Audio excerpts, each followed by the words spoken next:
აი როგორ გადაარჩინეს ირანში ჩამოგდებული აშენტეროშის F-15-ის ოფიცერი. ოპერაცია ჰოლივუდის ფილმს გავს.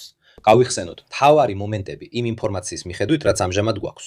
3 აპრილის ადრეულ საათებში ირანის საჰაერო თავდაცვამ ჩამოაგდო აშშ-ს F-15-I ტიპის გამანადგურებელი.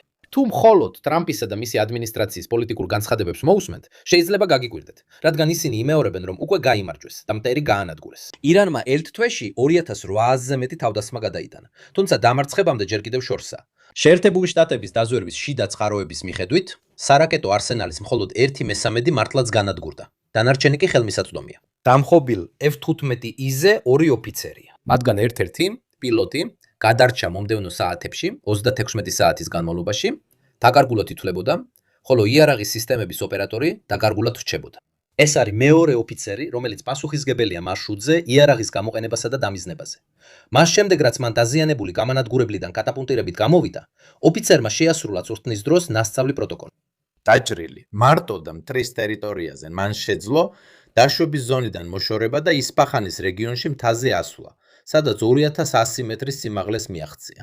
შემდეგ მან გაგზავნა გადაუდებელი დახმარების სიგნალი, რათა მაშველებს მისი პოვნა შეეძლებოდათ. ამასობაში ირანის ხელისუფლებამაც დაიწყო ადამიანის ძებნა და ცდილობდა სამოქალაქო პირების ჩართვასაც. როდესაც შეერთებულმა შტატებმა გადაუდებელი დახმარების სიგნალი მიიღო, დარწმუნებული არ იყვნენ, რომ ეს სწორედ ის ოფიცერი იყო და ეშინოდათ, რომ ეს შეიძლება მახე ყოფილიყო. ამიტომ მათ მოუწიათ მასთან დაკავშირება და მისი ვინაობის დადასტურება კითხვებისა და პასუხების საშუალებით. დარწმუნდნენ, რომ ეს ნამდვილად ის ოფიცერი იყო, 2 MCS-30J ახლოს დაეშვა, სადაც სპეციალური დანიშნულების რაზმი ვერტმფრენებით მივიდა ოფიცერთან და გადაარჩინა იგი. ამ დროს ავიაცია აგრძელებდა ციდან დაფარვის უზრუნველყოფას, ხოლო ირანელები მიწაზე სპეციალური დანიშნულების რაზმს უტევდნენ. შეტაკებების შემდეგ MCS-30J ვეღარ შეძლეს აფრენას.